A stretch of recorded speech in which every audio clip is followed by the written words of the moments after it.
जय Hind my dear friends and again welcome to Daisy English hub channel. और अभी आज हम लोग डिस्कशन करेंगे वर्ब। ऑलरेडी हम लोग सब सेंटेंस के पार्ट्स में सब्जेक्ट को डिस्कस कर चुके हैं, तो आज हम लोग करने वाले हैं वर्ब।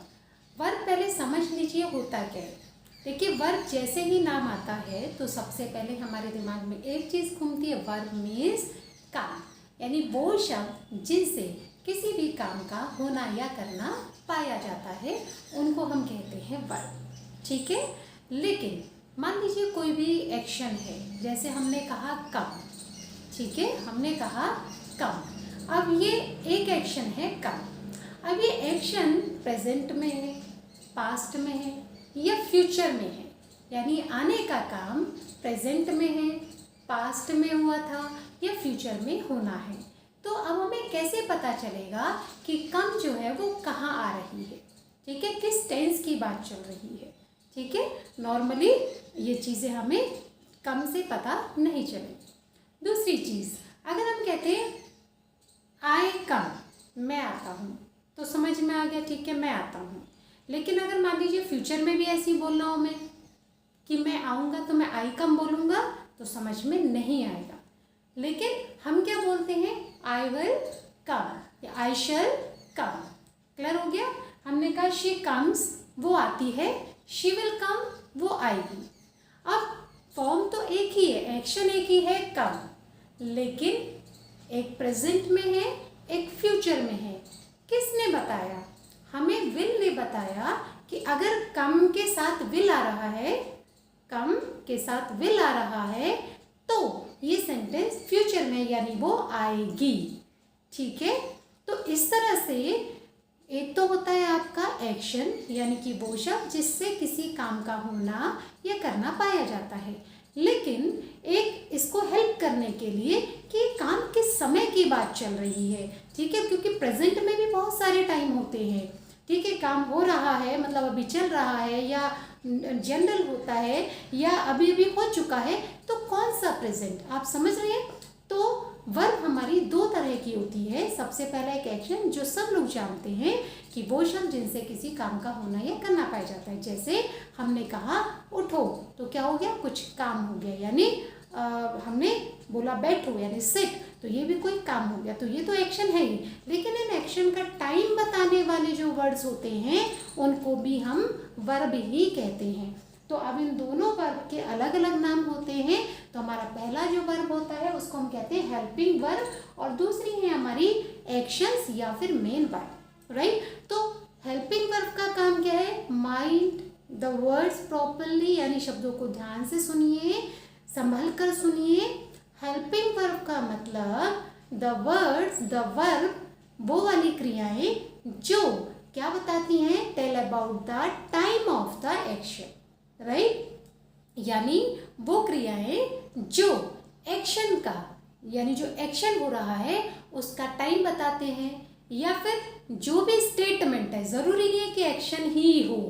ठीक है, तो जो भी शब्द स्टेटमेंट का यानी सेंटेंस का ये बताते हैं कि ये बात कब की है, प्रेजेंट की, पास्ट की या फ्यूचर की, यानी टेंस बताते हैं, तो उन शब्दों को हम लोग हेल्पिंग वर्ब कहते हैं। तो हमने कहा हेल्पिंग वर्ब क्या है, which tells about the time, यानी टेंस ऑफ एक्शन। ठीक है, एक्शन का टाइम बताती है, या नॉर्मली आप सेंटेंस का टाइम बता रही है, तो that is called helping verb. अभी आगे करेंगे तो आपको और क्लियर होता जाएगा। ठीक, दूसरी हमारी वर्ब होती है एक्शन। मेन वर्ब कहते हैं। हिंदी मीडियम में, यूपी बोर्ड में हम लोग इसे मेन वर्ब के नाम से जानते हैं, और सीबीएसई के अंदर हम लोग इनको एक्शन वर्ड्स कहते हैं। तो यहाँ पे जो बैठे हैं, हमें तो मालूम नहीं है कि आप सीबीएसई बोर्ड के हैं कि यूपी बोर्ड के हैं, तो I am trying at my level best, तो हम आपको कोशिश कर रहे हैं कि दोनों तरीके से लेके चले। राइट, क्लासेस हिंदी में इसलिए रिकॉर्डिंग है क्योंकि इंग्लिश जो सीखने आया है तो ऑब्वियसली उसको पूरी इंग्लिश समझ में शायद ना आ पाए। ठीक है, लेकिन फिर भी अगर किसी को लगता है, हम कोशिश करते हैं कि दोनों चीज़ें बताएं, बट फिर भी कोई अगर नई चीज़ समझ में आती तो उसको आप कमेंट में लिख सकते हैं। राइट, तो एक्शन यानी कि आपके काम, एक्शन मीन्स काम, कर्म। ठीक है, और उसको हम लोग मेन वर्ब या मुख्य क्रिया भी कहते हैं। तो ये क्या होती है, this is an action word, तो इसको हम सीधा कहते हैं कि एक्शन वर्ड। फॉर एग्जाम्पल जैसे हम बात करते हैं कि हेल्पिंग वर्ब कौन कौन सी होती है और मेन वर्ब कौन कौन सी होती है, ठीक है।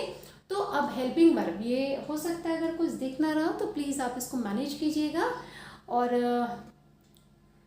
आप सुनने पे और नोट करने पे भी थोड़ा ध्यान दीजिए, ठीक है। चलिए, जैसे सबसे पहले हमने क्या बोला कि हेल्पिंग वर्ब हम लेके चल रहे हैं हेल्पिंग वर्ब। तो हेल्पिंग वर्ब का मेन काम क्या है, हेल्पिंग वर्ब का मेन काम है आपके एक्शन का टाइम बताना, ठीक है। तो जैसे हमने क्या बोला, प्रेजेंट बताएगी, पास्ट या फिर फ्यूचर, ठीक है। हमें कैसे पता चलेगा, हेल्पिंग वर्ब बताएगी कि प्रेजेंट है, पास्ट है, फ्यूचर है। कैसे बताएगी, अगर हमारे सेंटेंसेस में एज आर एम आ रहा है, डू डज आ रहा है, हैज हैव आ रहा है, कैन और मे आ रहा है, तो इसका मतलब हम प्रेजेंट की बात कर रहे हैं, ग्रामर की बात चल रही है, ठीक है।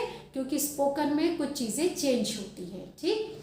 तो अगर हम is are am, do does, has have, can या मे की बात कर रहे हैं, ये वर्ब्स आई हैं हेल्पिंग, तो इसका मतलब हम प्रेजेंट की बात कर रहे हैं। एक चीज़ हम आपको यहाँ पे थोड़ा सा और क्लियर कर दें, क्योंकि यूपी बोर्ड में नहीं होता लेकिन सीबीएसई बोर्ड के अंदर ये चीज़ें होती हैं।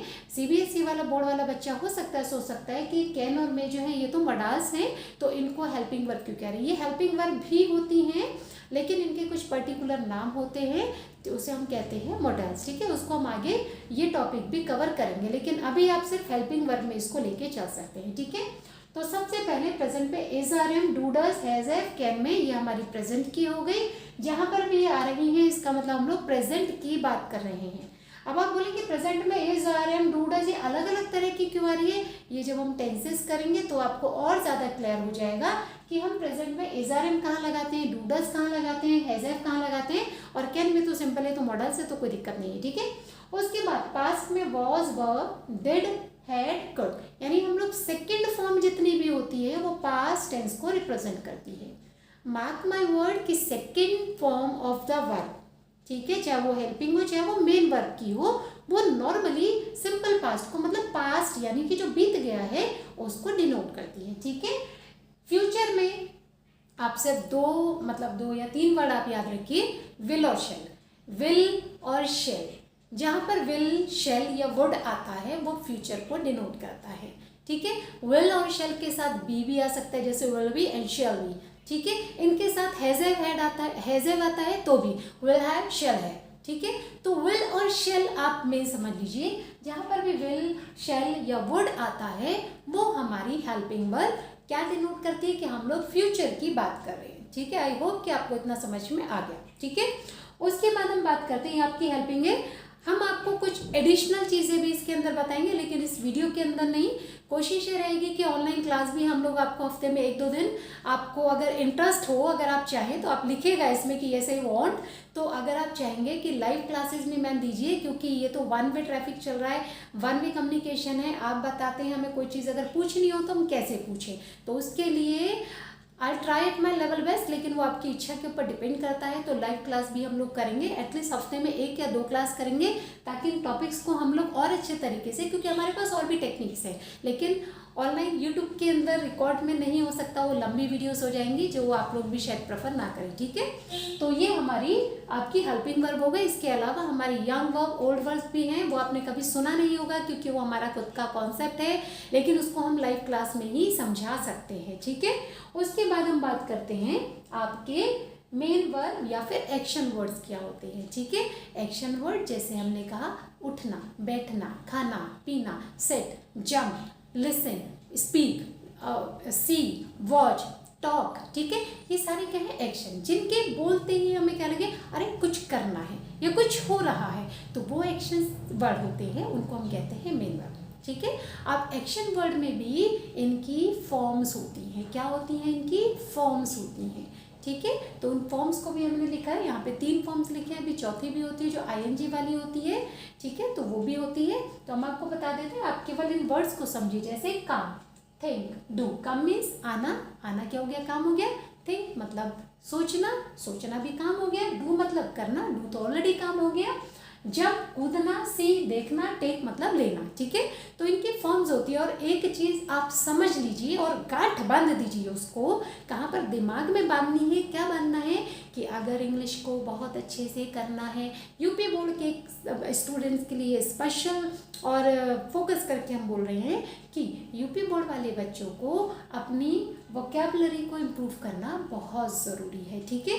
तो जब तक आपको, हम लोग, even I am from the UP board, ठीक है, I am also UP board student, but हमने इंग्लिश पे शुरू से ही अपना हमारा इंटरेस्ट था, तो हमने उस पर काम किया, कहीं से सीखा भी नहीं इंग्लिश, ठीक है। लेकिन यहाँ पर क्या है कि आपको एक चीज़ ध्यान रखना है कि आपको कम से कम एक्शन वर्ड्स और इनकी फॉर्म्स लर्न होनी चाहिए बाय हार्ट। अगर आपको एक्शन वर्ड्स नहीं आते तो आप इंग्लिश बोलना बहुत आपके लिए मुश्किल बात है, ठीक है, और पढ़ना भी मुश्किल हो जाएगा। आपको इंग्लिश के चैप्टर्स के आंसर लिखने होते वो भी आपके लिए मुश्किल होगा, क्योंकि आपको पता ही नहीं कि इसकी एक्शन वर्ड्स क्या है और ये मेरे को कौन से टेंस में कौन से लिखने हैं, ठीक है। तो अगर टेंसेस पूरे अच्छे से करने हो तो वर्ब की फॉर्म्स आपको आनी चाहिए ही चाहिए। अब जैसे फॉर्म्स क्या होती है पहले समझ लीजिए, इसको और भी और अच्छे तरीके से हम लाइव क्लास में बताएंगे, लेकिन अभी नॉर्मल बता रहे हैं।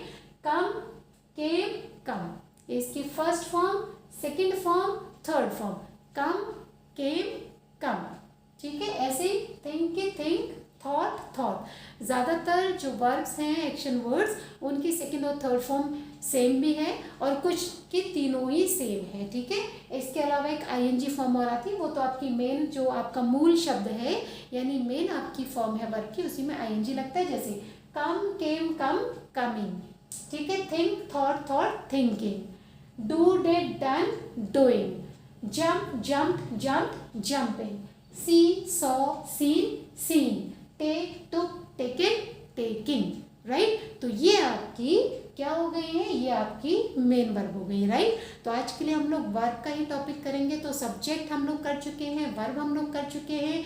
नेक्स्ट वीडियो आप देखेंगे वो होगी ऑब्जेक्ट की, राइट। इसको कंप्लीट करने के बाद अगर पॉसिबल होता है और आपने सब्सक्राइबर बढ़ा दिए तो I assure you and I guarantee you कि हम ऑनलाइन क्लास शुरू करेंगे और उसमें आपको ये जो ग्रामर पढ़ाई जा रही है ये आपको फ्री ऑफ कॉस्ट पढ़ाई जाएगी, जिसके लिए एक भी रुपया कोई चार्ज आपसे नहीं लिया जाएगा, राइट।